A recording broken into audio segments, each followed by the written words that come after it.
Our next speaker is our guardian angel. And I say that because she gave us the heads up about what was happening at Valero. And we're very, very grateful to her. She's a scientist.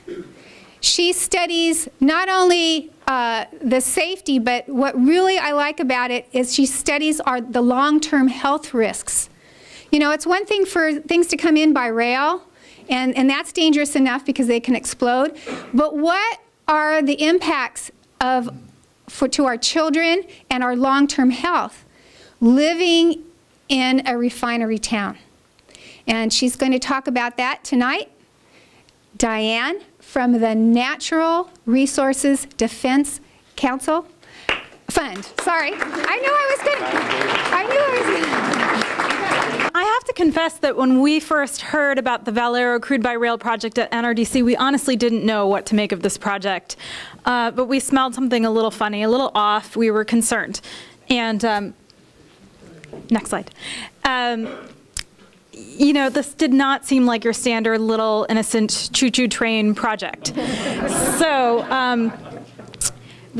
my kids really like that train, by the way. We hired some experts to look into this project and tell us what is really going on. What are they trying to do here?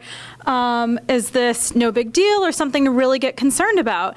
And I've learned a lot in the process. Our experts told us that in all likelihood, you know, the Valero didn't really disclose what kind of crude oil they were going to bring in with this project. There wasn't a whole lot of information in that first project proposal. And our experts told us in all likelihood, they're going to be bringing in Bakken crude oil, this fracked, highly volatile crude oil in the near term. But in the longer term, all of the oil markets look like this is an effort to bring in the very dirtiest of the dirty and dangerous crude oil, that's tar sands. And I want to talk to you guys about the health impacts of tar sands tonight. Tar sands has health impacts from the second you try to mine it, strip mine it, or drill from it up in Canada. All through the transport process, it's highly, highly corrosive. And then, of course, when you start to try to refine this very thick, gloppy, I think is the scientific term, gloppy oil. It's dangerous stuff. Next slide. So here's a picture of the tar sands.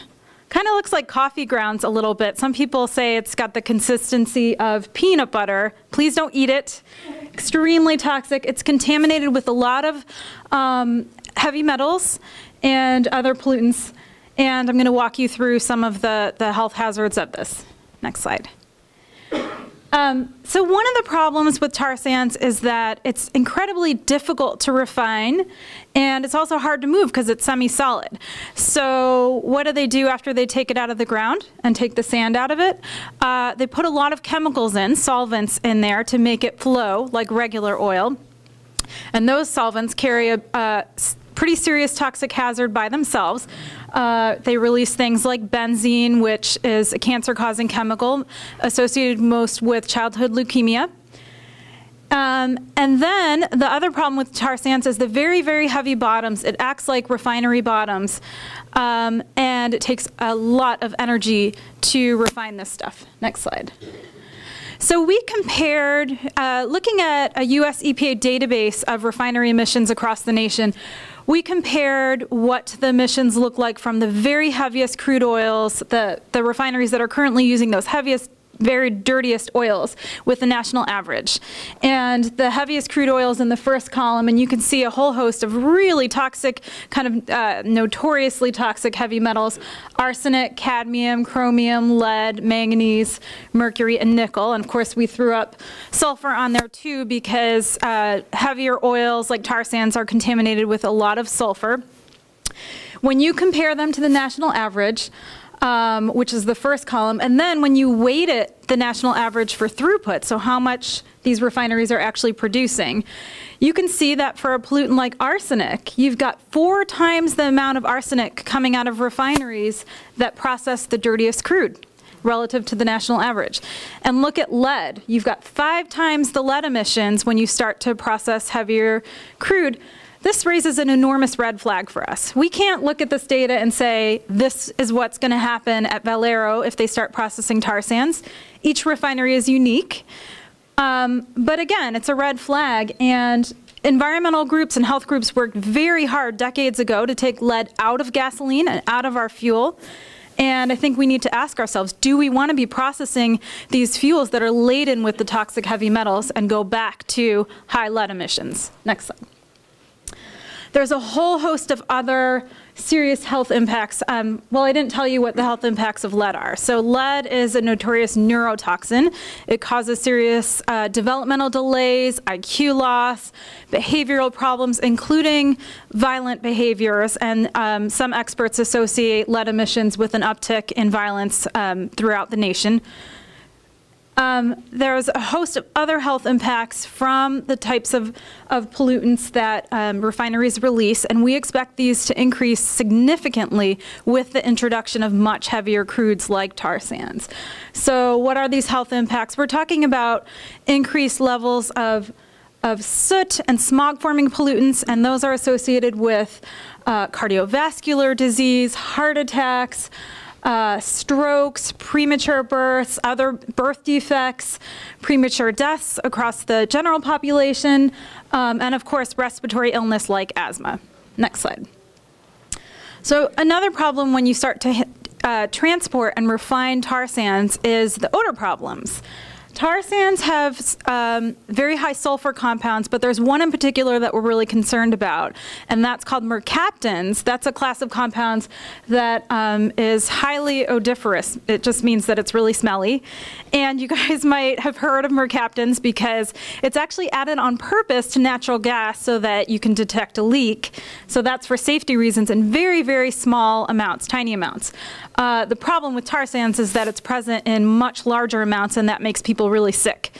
Another problem with mercaptans is it's extremely flammable, and so that makes it even more hazardous from a handling perspective. Next slide.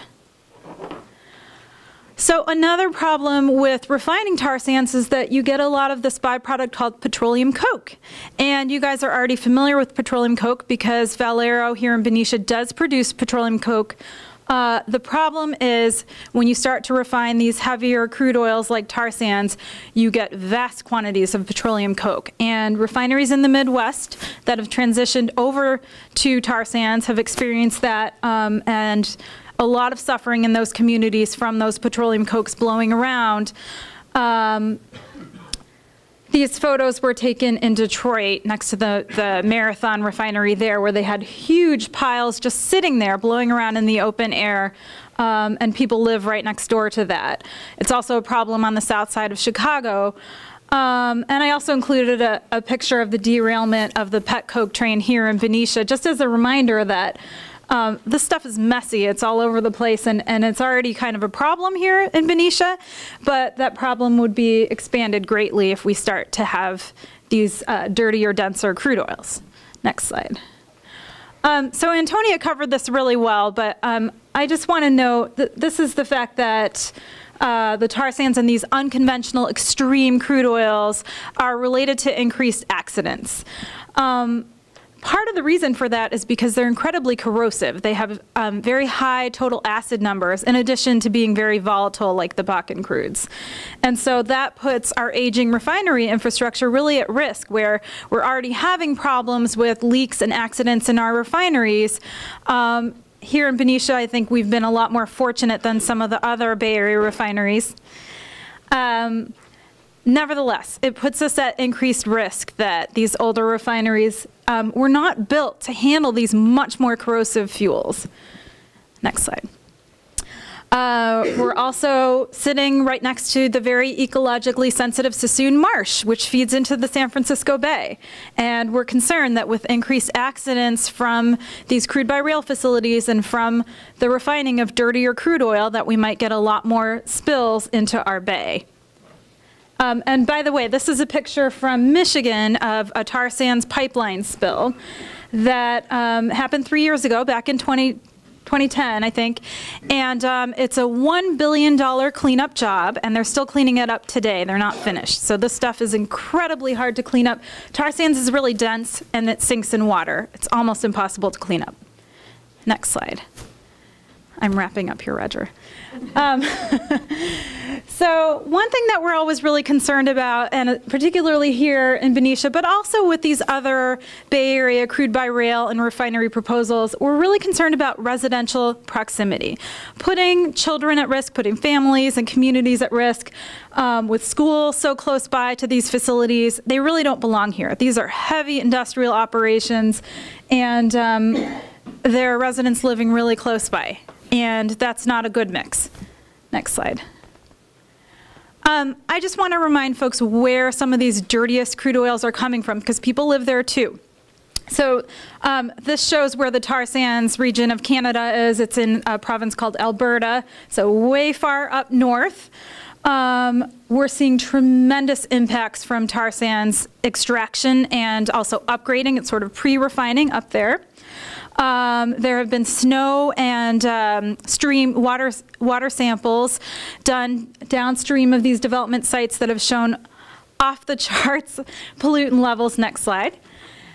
And these are making people really sick. And I'll just note that I brought a bunch of handouts detailing the health impacts of tar sands from extraction all the way through transportation and refining.